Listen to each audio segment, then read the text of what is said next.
ওরা হিংস্র পশুর চাইতেও ভয়ঙ্কর ছিল। আজকে কেউ কেউ শেখ হাসিনার জন্য মায়া কান্না কাঁদেন। তাদেরকে একবার আরাসের পরিবার, ইয়াসিরের পরিবার, এদের মায়ের কান্নার আহাজারি,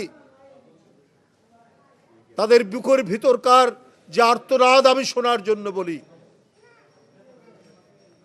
যাদের রক্ত দিয়ে আমরা এই পরিবর্তন পেলাম, 17 বছর পর একটা ক্ষুধার্ত হায়না দেশ ছেড়ে পালিয়েছে, তারপরেও যারা মায়া কান্না কাঁদেন, তাদের প্রতি ধিক্কার জানানো ছাড়া আর কিছু বলার নেই।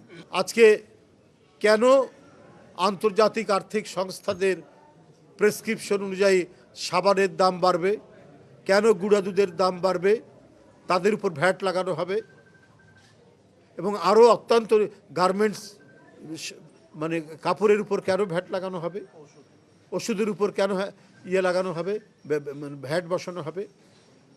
এটার জন্য কি জুনায়েদরা রক্ত দিয়েছে? যে দোসররা প্রতি পদে পদে অন্তর্বর্তীকালীন সরকারকে তারা বাধাগ্রস্ত করবে এবং সুচারুভাবে রাষ্ট্র পরিচালনার ক্ষেত্রে তারা নানাভাবে বিঘ্ন তৈরি করবে, কারণ তাদের কাছে প্রচুর টাকা আছে, তাদের কাছে নানা ধরনের মেকানিজম আছে যেইটা দিয়ে এই সরকারের উপর মানে সমালোচনা করা যায়। কিন্তু সরকারকে তো আরও সতর্ক, সরকারকে আরও আর্টিকুলেট হয়ে এই সমস্ত জিনিসগুলোকে তো প্রতিহত করেই আজকে মানুষ যেটাতে স্বস্তি পায়, মানুষ যেখানে মানে লাভবান হবে, সেই কাজটা তো তাদের করতে হবে।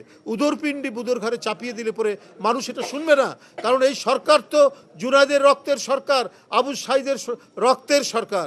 তারা যদি শ্লথগতি হন, তারা যদি ঢিলে ঢালা হন, তাহলে এটা তো মানুষ এই জায়গা করবে না, মানে এটাকে ঠিকভাবে নিবে না, ইতিবাচকভাবে নিবে না। আর যেটি বলছেন মেয়াদ বাড়ানোর কথা, সেটা তাদের দেশের বিষয়, কিন্তু তাদের যদি অন্য কোনো উদ্দেশ্য থাকে শেখ হাসিনাকে নিয়ে, তো সেটা আমি বলতে পারবো না কোনো উদ্দেশ্য আছে কি না। তবে ভারত একটি গণতান্ত্রিক রাষ্ট্র, তাদের বোঝা উচিত যে শেখ হাসিনা যে শিশু হত্যাকারী, কিশোর হত্যাকারী এবং তরুণ হত্যাকারী, রিক্সাওয়ালা হত্যাকারী, সিএনজিওয়ালা হত্যাকারী, সেই হত্যাকারীকে একটি গণতান্ত্রিক দেশ কিভাবে তাকে আশ্রয় দিয়ে সেখানে তার ভিসার মেয়াদ বাড়ান, এইটা সারা দেশের বাংলাদেশের মানুষ এটাকে ইতিবাচকভাবে নেয়নি। ভারতের জানা উচিত যে তুমি মনে করেছো যে বাংলাদেশ ছোট দেশ, কিন্তু বাংলাদেশ 18 কোটি মানুষের দেশ, এবং এদের দেশের মানুষের দেশপ্রেম এত উঁচু পর্যায়ে যে তোমরা যতই বাংলাদেশের বিরুদ্ধে অপপ্রচার এবং আগ্রাসী মনোভাব পোষণ করো না কেন, বাংলাদেশ তার স্বাধীনতা, সার্বভৌমত্ব এবং গণতন্ত্র রক্ষায় অতন্দ্র প্রহরীর মতো তারা থাকবে।